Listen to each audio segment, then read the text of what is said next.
بسم اللہ الرحمن الرحیم۔ السلام علیکم ناظرین۔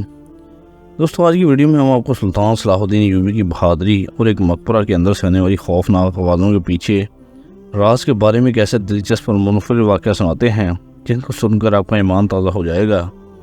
دوستو، یہ واقعہ بڑا دلچسپ ہے، لہٰذا اس واقعے کو آخر تک ضرور سننا۔ سلطان صلاح الدین ایوبی رحمۃ اللہ علیہ کے دور سلطنت سے تقریباً 200 سال پہلے ایک گاؤں آباد تھا۔ اس کے گاؤں کے ساتھ میں ایک گھنا جنگل تھا۔ اس گھنے جنگل کے اندر ایک بزرگ رہتا تھا جو کہ ہر وقت اللہ کی عبادت میں مصروف رہتا۔ اس کا ہر وقت اللہ کی عبادت میں گزر جاتا اور بہت سی کتابوں کو پڑھنے سے ملتا ہے کہ اس بزرگ کو لوگ ملنے کے لیے تڑپتے، حتیٰ کہ اس جنگل میں لوگ اس بزرگ سے ملنے کے لیے جاتے اور اس کا دیدار کر کر واپس آ جاتے۔ وہ لوگ اس کا دیدار اس طرح کرتے جیسے وہ ان کا پیر و مرشد ہو۔ وقت گزرتا رہا اور اس بزرگ ولی اللہ کی عبادت اور شہرت کے چرچے پورے مصر کے اندر پھیل چکے تھے، اور وہ بزرگ اپنے وقت کا بہت بڑا ولی اللہ بن گیا تھا اور پورا علاقہ اس کا مرید بن چکا تھا۔ جب اس کی وفات ہوئی تو اس کی آخری خواہش کے مطابق اس کو اسی جنگل کے اندر درخت کاٹ کر دفن کر دیا گیا تھا۔ وقت گزرتا رہا اور آبادی بڑھتی گئی، اور آبادی بڑھتی بڑھتی وہ جنگل کٹ گیا، اور اب لوگ جو کہ چند دنوں بعد اس ولی اللہ کی قبر پر جاتے، اب لوگ ہر روز کی قبر پر جاتے اور فاتح خوانی پڑھتے اور واپس آ جاتے۔ وقت گزرتے کے ساتھ ساتھ اس علاقے کے لوگوں نے سوچا کیوں نہ ہم اپنے اس ولی اللہ کی قبر پر ایک مقبرہ بنوا لیں تاکہ قیامت یہ مقبرہ موجود رہے، اس ولی اللہ کا نام نشان زندہ رہے۔ اس گاؤں والوں نے مل کر چندہ جمع کیا اور اس کے گرد مقبرہ بنا دیا، اور آہستہ آہستہ گاؤں والے اس مقبرے کے گرد بسنے لگے، اور وہ جنگل چند سالوں بعد بہت بڑا گاؤں بن چکا تھا۔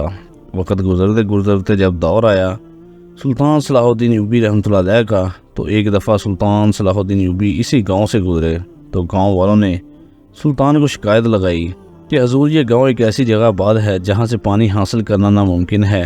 یہاں کا پانی بہت گہرا ہے، لہٰذا یہاں کنواں کھودنا بھی بڑا مشکل ہے، اور ساتھ میں ایسی کوئی ندی بھی نہیں جہاں سے پینے کے لیے پانی حاصل کیا جائے۔ دور ایک بہت پرانا کنواں ہے اور گاؤں کے لوگ وہاں جاتے ہیں اور پانی حاصل کرتے ہیں، اور اس میں ہمیں بہت سی مشکلات کا سامنا کرنا پڑتا ہے۔ سلطان صلاح الدین ایوبی رحمۃ اللہ علیہ نے گاؤں والوں کو کہا کہ بتاؤ کنواں کہاں کھدوایا جائے؟ تو ان گاؤں والوں نے کہا، حضور، سب گاؤں والوں کی یہی خواہش ہے کہ کنواں اس بزرگ ولی اللہ کے مقبرے کے پاس میں کھدوایا جائے۔ ہم چاہتے ہیں کہ اس ولی اللہ کی برکات سے ہمارا کنواں ہمیشہ چلتا رہے، کیونکہ اس جگہ پر کنویں اکثر اوقات ناکام ہو جاتے ہیں۔ سلطان صلاح الدین ایوبی کے حکم پر مزدور کام کرنے لگ گئے، اور چند دنوں کے اندر اندر وہاں کنواں تیار ہو گیا۔ وقت گزرتا رہا اور چند ماہ بعد سلطان صلاح الدین ایوبی کو خبر ملی کہ حضور، جس گاؤں کے اندر آپ نے اس مقبرے کے قریب کنواں کھدوا کر دیا تھا، وہاں ایک بہت بڑا واقعہ پیش آیا ہے۔ یہ سن کر سلطان صلاح الدین ایوبی نے کہا کہ کیا واقعہ پیش آیا؟ تو لوگوں نے بتایا، حضور، چند ماہ پہلے گاؤں کے لوگ جب شام کے بعد وہاں کنویں سے پانی بھرنے کے لیے جاتے تو اس مقبرے کے اندر سے عجیب و غریب آوازیں آنے لگ گئی تھیں۔ پہلے تو گاؤں کے لوگوں نے سمجھا کہ شاید یہ ہمارا وہم ہے، لیکن جب گاؤں کے سلجھے ہوئے نوجوان اور بزرگ گئے تو ان کو بھی وہیں سے شام کے بعد اس مقبرے کے اندر سے عجیب و غریب آوازیں سنائی دینے لگیں، اور اس ڈر کی وجہ سے گاؤں کے لوگوں نے آہستہ آہستہ اس مقبرے کی طرف جانا ختم کر دیا۔ گاؤں کے چند آدمی کے ساتھ مل کر جاتے اور دن ہی دن میں کنویں سے پانی بھر کر لاتے، اور اب اس مقبرے کی طرف لوگوں نے دن کو بھی جانا بند کر دیا۔ اور سلطان معظم جب سے اس مقبرے کے اندر سے خوفناک آوازیں آنے لگیں، اس دن سے گاؤں کے اندر بد امنی پھیل چکی ہے۔ گاؤں کے ساتھ میں بنے کپڑے بنانے اور قالین بنانے کا کارخانہ، جو کہ ان گاؤں والوں کا بہت بڑا ذریعہ معاش تھا، وہ بھی بری طرح تباہ ہو رہا ہے، کیونکہ ان گاؤں والوں کے پاس اتنا وافر مقدار میں پانی نہیں ہوتا جس سے وہ اس کارخانے کو چلا سکیں۔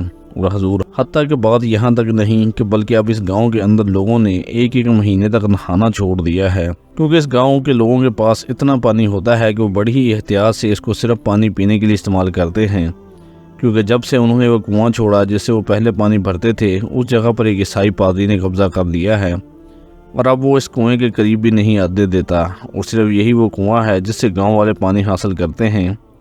لیکن بدقسمتی سے وہ کنواں اس مقبرے قریب ہے جس کے اندر 200 سال پہلے ایک ولی اللہ کو دفن کیا گیا تھا۔ لیکن اچانک سے کچھ ایسا ہوا کہ اس مقبرے کے اندر سے جب بھی کوئی قریب جاتا ہے، اس مقبرے کے اندر سے ایسی خوفناک آوازیں آتی ہیں کہ ایک بہادر انسان بھی اس آوازوں کو سن کر ڈر جاتا ہے، اور یہی وجہ ہے کہ اب لوگ اس کنویں کے قریب نہیں جاتے۔ تھوڑا بہت پانی جو ان کو ملتا ہے وہ بڑی ہی احتیاط سے حاصل کرتے ہیں۔ سلطان معظم، اگر ان گاؤں والوں کی مدد نہ کی گئی تو گاؤں اپنی ساکھ کھو بیٹھے گا، اور ساتھ ہی میں وہ پادری جس نے پہلے بھی اس جگہ پر قبضہ کر لیا، وہ مسلمانوں کو اس گاؤں سے بھگا کر اس گاؤں پر قبضہ کر لے گا۔ اور حضور وہ گاؤں تجارتی لحاظ سے بہت کارآمد ثابت ہے، کیونکہ جو راستہ اس گاؤں سے گزر کر جاتا ہے وہ بڑے بڑے شہروں میں جاتا ہے، اور اگر اس جگہ پر عیسائی پادری نے قبضہ کر لیا تو اس کو رینالڈ بادشاہ کی پوری حمایت حاصل ہوگی، اور پھر اس گاؤں کو فتح کرنا ناممکن ہوگا۔ سلطان صلاح الدین ایوبی رحمۃ اللہ علیہ نے تخت کو نیا سنبھالا تھا، لہذا سلطان نے اس معاملے کو بڑی سنجیدگی سے لیا اور اپنے تمام وزیروں کو اپنے پاس بلایا، اور اپنے قریبی ساتھی علی بن سفیان کو بھی اس مشاورت میں بلایا، اور بیٹھ کر سارے وزیروں سے مشورہ کیا گیا کہ آخر ایسا کیا کیا جائے کہ ان گاؤں والوں کو یہ مسئلہ حل کر دیا جائے۔ تو اتنے میں یہ سن کر ایک وزیر نے کہا کہ حضور ہمیں سب سے پہلے خود اس مقبرے کے پاس جانا چاہیے، مقبرے کے پاس جا کر ان آوازوں کو سننا چاہیے، ہو سکتا ہے کوئی جان بوجھ کر گاؤں والوں کو ڈرا رہا ہو۔ سلطان کو یہ ترکیب پسند آ گئی، اور سلطان صلاح الدین ایوبی اپنے چند ماہر سپاہیوں کے ساتھ گھوڑے پر سوار ہوا اور اس گاؤں کی طرف روانہ ہو گیا۔ چند دنوں کے سفر کے بعد جب سلطان صلاح الدین ایوبی اس گاؤں میں پہنچا تو لوگ بڑی ہی مشکل کے حالات میں تھے، لوگ پیاسے تھے، لوگوں کے پاس کھانے پکانے کے لیے پانی نہیں تھا، اور ان کا یہ حال دیکھ کر سلطان صلاح الدین ایوبی کو بہت افسوس لگا۔ سلطان نے تمام سپاہیوں کو حکم دیا کہ تم ابھی یہاں رک جاؤ، میں اکیلا اس مقبرے کے پاس جاؤں گا۔ شام کا وقت ہو رہا تھا۔ سلطان صلاح الدین ایوبی کو سارے گاؤں والوں نے منع کرتے رہے، حضور آپ اس مقبرے کے قریب نہ جائیں، لگتا ہے اس مقبرے پر کسی بڑی چڑیل نے قبضہ کر لیا ہے، اور اگر آپ اس مقبرے کے قریب گئے تو وہ چڑیل آپ کو اس کنویں میں ڈبو کر مار دے گی، کیونکہ یہ ساری باتیں ہمارے گاؤں میں پہلے بھی پھیل چکی ہیں کہ اس مقبرے اور اس کنویں پر ایک چڑیل کا قبضہ ہے، اور جو بھی اس مقبرے یا اس کنویں کے قریب گیا تو وہ چڑیل کنویں میں اس کو ڈبو کر مار دے گی۔ حتیٰ کہ اس کنویں کے قریب ہمارے گاؤں والوں کے آدھے ریوڑ بھی غائب ہو گئے ہیں، اور کسی بھی ایک دمبے کا پتہ نہیں چلا کہ آخر وہ کہاں گیا۔ ایسا لگتا ہے یا اسے زمین کھا گئی یا آسمان نکل گیا۔ سلطان صلاح الدین ایوبی نے کہا کہ سلطان جب بھی تخت سنبھالتا ہے تو اس کی جان اپنی جان نہیں رہتی، اس کی جان لوگوں پر قربان ہونے کے لیے ہوتی ہے۔ اگر آپ کو آزادی دلانے کی خاطر میری جان چلی بھی جائے گی تو میں اسے شہادت سمجھوں گا۔ گاؤں والوں کے منع کرنے کے بعد بھی سلطان صلاح الدین ایوبی اس گاؤں کی طرف، اس مقبرے کی طرف چل پڑے۔ شام کا وقت ہو رہا تھا۔ سلطان صلاح الدین ایوبی کو پہنچتے وہاں کا اندھیرا کافی چھا چکا تھا۔ سلطان ابھی اس کنویں اور مقبرے سے چند قدم فاصلے پر ہی تھے کہ عجیب و غریب آوازیں آنے لگیں۔ شروع میں تو ان آوازوں نے سلطان صلاح الدین ایوبی کو بہت حیران و پریشان کر دیا۔ وہ اتنی تیز اور عجیب و غزم کی ڈراؤنی آوازیں تھیں کہ سلطان صلاح الدین ایوبی کو سنبھلنا مشکل ہو رہا تھا۔ سلطان سمجھ چکے تھے کہ ان آوازوں کو برداشت کرنا اور ان آوازوں پر قابو پانا کسی عام انسان کا کام نہیں۔ اگر اس مسئلے کا حل نہ نکالا گیا اور اگر اس مقبرے پر چڑیل نے قبضہ کیا ہے تو اس کو بھگایا نہ گیا تو ضرور یہ گاؤں والے پیاسے مر جائیں گے۔ سلطان صلاح الدین ایوبی رحمۃ اللہ علیہ جب مقبرے کے دروازے پر پہنچے تو آوازوں کی دستار بہت تیز ہو گئی، اور وہ خوفناک آوازیں اتنی زیادہ تیز تھیں کہ سلطان صلاح الدین ایوبی سے بھی برداشت نہیں ہو رہا تھا۔ سلطان نے عقل مندی سے کام لیا اور اسی وقت واپس لوٹ آئے، کیونکہ سلطان صلاح الدین ایوبی جانتے تھے کہ کبھی بھی جنگ کو عقل سے لڑا جا سکتا ہے، جذبات سے نہیں۔ سلطان صلاح الدین ایوبی واپس آ گئے اور گاؤں والوں کو آ کر سارا ماجرا سنایا۔ یہ سب سننے کے بعد گاؤں والے مزید خوفزدہ ہو گئے۔ انہوں نے کہا کہ حضور ہمیں اگر یہ سرزمین چھوڑنی بھی پڑی تو ہم چھوڑ دیں گے، لیکن آپ اس مقبرے کی طرف دوبارہ نہیں جائیں گے۔ یہ سن کر سلطان صلاح الدین ایوبی نے کہا ہے لوگوں، تم نہیں جانتے تمہاری آزادی اور یہ سرزمین کتنی قیمتی ہے۔ اگر تم نے ایک بھی قدم اس زمین سے اٹھایا تو وہ عیسائی پادری جو کہ بہت ظالم ہے، جس نے تمہاری پہلے بھی اس اتنی زمین پر قبضہ کر لیا ہے، وہ تمہیں اس سرزمین سے بھگا دے گا، اور پہلے بھی وہ منصوبے بنا رہا ہے، وہ تمہیں اس سرزمین سے نکال کر اس گاؤں پر قبضہ کر لے گا۔ پھر سلطان صلاح الدین ایوبی کے دماغ میں یہ ترکیب آئی کہ ہو سکتا ہے یہ سارا کھیل اسی پادری کا رچایا گیا ہو، لیکن یہ بات سلطان صلاح الدین ایوبی نے اپنے دماغ میں رکھی، کیونکہ سلطان کو یقین تھا کہ اس بات پر گاؤں والے کبھی یقین نہیں کریں گے کہ اس سب کے پیچھے کسی انسان کا ہاتھ ہے۔ وہ تو سمجھ رہے تھے کہ اس مقبرے پر کوئی بڑی چڑیل نے قبضہ کر لیا ہے، وہ لوگوں کا خون پیتی ہے، اور یہی وجہ ہے کہ گاؤں والے پیاسے مر رہے ہیں، لیکن اس مقبرے کی طرف نہیں جاتے تھے۔ تھوڑی دیر سوچنے کے بعد سلطان صلاح الدین ایوبی کے دماغ میں ایک ترکیب آئی۔ سلطان نے اپنے 3 ماہر سپاہیوں کو تیار کیا اور سلطان صلاح الدین ایوبی نے گاؤں والوں کو کہا کہ اگر میں اس مقبرے کو اس چڑیل سے آزاد کروانا آیا تو مجھ پر ایک کھانے کا لقمہ بھی حرام ہوگا۔ گاؤں والے بار بار منع کرتے رہے، حتیٰ کہ سلطان صلاح الدین ایوبی کو علی بن سفیان بھی منع کرتے رہے کہ حضور آپ ایک چھوٹے سے گاؤں کی خاطر اپنی جان کو خطرے میں نہ ڈالیں، لیکن سلطان صلاح الدین ایوبی جان گئے تھے کہ اس کے پیچھے کو بڑا راز ہے اور اس کے پیچھے دشمن کا بہت بڑا منصوبہ ہے۔ اگر میں پیچھے ہٹ گیا تو دشمن ہمارے سینے پر آ کر وار کرے گا۔ سلطان صلاح الدین نے اپنے 3 ماہر سپاہیوں کو لے کر شام کو اس مقبرے کے قریب پہنچ گئے۔ سلطان صلاح الدین ایوبی رحمۃ اللہ علیہ دیکھ رہے تھے کہ اس مقبرے کے چاروں طرف دور دور تک آبادی نہ تھی اور اس کے گرد بھی کوئی ایسا جنگل نہیں تھا۔ سلطان صلاح الدین ایوبی نے سپاہیوں کو حکم دیا کہ اپنی اپنی تلواریں نکال لو اور بہادری کے ساتھ اس مقبرے کی طرف چلتے جاؤ۔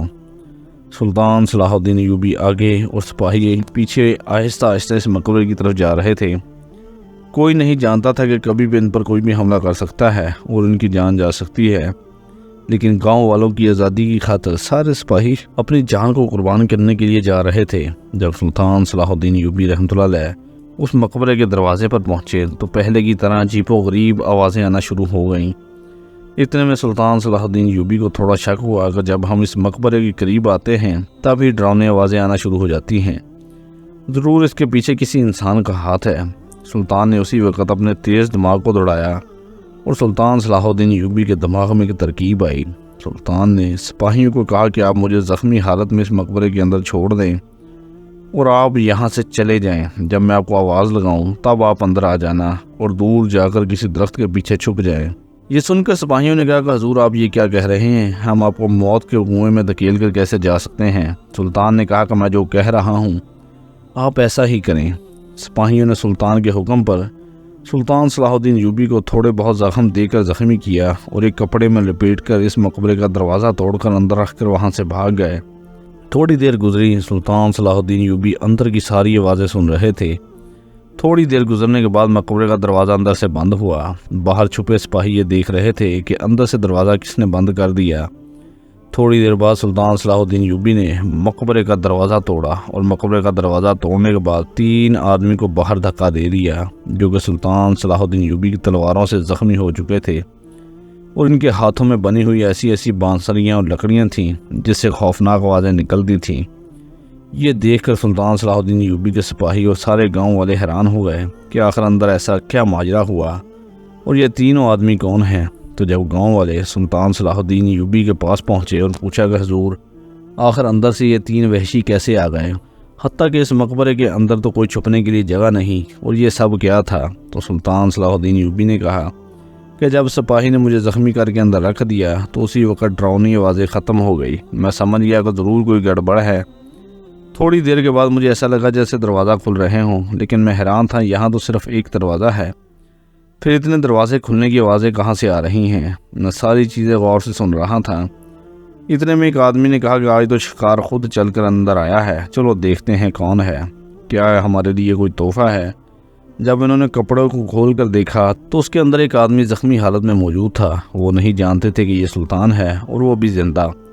انہوں نے کہا کہ کسی اچھی چیز کی علامت نہیں لگتا حالات ہمارے حق میں بہتر نہیں ہیں۔ اتنے میں جب میں نے آنکھیں کھولی تو یہ تینوں نوجوان مقبرے کے دروازوں میں بنے ہوئے خفیہ دروازوں کے ذریعے سرنگوں کے اندر داخل ہو گئے۔ میں بڑا حیران تھا کہ آخر ان کا اس مقبرے کے اندر سرنگ کھودنے اور خفیہ دروازے بنانے کا کیا مقصد تھا۔ جب میں نے ان کو زخمی کر دیا اور ان سے پوچھا تو انہوں نے کہا کہ ہمارا سردار جو کہ پادری تھا ان گاؤں والوں کو کہتا تھا کہ تم یہاں سے چلے جاؤ، لیکن یہ کہتے تھے کہ جب تک یہاں پر ہمارے ولی اللہ کا مقبرہ یعنی قبر موجود ہے ہم اس وقت تک اس گاؤں کو نہیں چھوڑیں گے۔ جب پادری صاحب نے دیکھا کہ یہ گاؤں والے اس طرح ہار نہیں مانیں گے تو پادری صاحب نے ایک منصوبہ بنایا کہ 3 ماہر کھوجیوں کو اس نے جو کہ ہمیں بلایا اور کہا کہ تم خاموشی کے ساتھ 3 سرنگیں کھودو اور وہ سرنگ جب مکمل ہو جائے تو تم نے اس کے اندر سے لاش کو نکال کر کہیں اور جا کر رکھ دینا ہے، اور جب گاؤں والوں کو ہم کہیں گے کہ اگر تمہیں اپنے ولی اللہ پر اتنا یقین ہے تو ہمیں اس کی لاش دکھاؤ، اور جب وہ قبر کو کھودیں گے تو اندر سے لاش نہ دیکھ ان کے حوصلے پست ہو جائیں گے، اور اس طرح ہمارا پادری ان پر حاوی ثابت ہو کر ان کو گاؤں سے نکال دیتا۔ اور جب ہم اپنے منصوبے پہ کام کرنا شروع کر دیا تو لوگوں کی ہر وقت آمد و رفت نے مقبرے کی طرف ہمارے لیے خطرے کی گھنٹی تھی، لہٰذا ہم نے ایسا سوچا کہ کوئی ایسا کام کیا جائے جس سے گاؤں والے اس مقبرے کی طرف اور اس کنویں کی طرف آنا بند کر دیں، اور یہی ہمارا منصوبہ تھا۔ جیسے ہی گاؤں والے اس مقبرے کے قریب آتے، ہم لکڑیوں سے بنی ہوئی بانسریوں سے عجیب و غریب آوازیں نکالتے اور یہ گاؤں والے ڈر کر بھاگ جاتے۔ یہ سن کر سلطان صلاح الدین ایوبی نے سارے گاؤں والوں کو کہا کہ میں نے تمہیں کہا تھا کہ اس کے پیچھے کسی انسان کا ہاتھ ہے۔ تم سونے جیسی سرزمین ایک چھوٹی سی مشکل کو دیکھ کر چھوڑ کر جا رہے تھے۔ ایک بات کا خیال رکھنا، آزادی کبھی آسانی سے نہیں ملتی۔ یہ سن کر سارے گاؤں میں سلطان صلاح الدین ایوبی رحمۃ اللہ علیہ کے نعرے لگے، اور اس کے بعد وہ گاؤں خوشی خوشی رہنے لگا، اور سلطان صلاح الدین ایوبی نے اس پادری سمیت سارے عیسائیوں کو موت کے گھاٹ اتار دیا، اور باقی بچ جانے والے عیسائی جو کہ سیدھے راستے پر آ گئے تھے، سلطان صلاح الدین ایوبی نے ان کو رہا کر دیا۔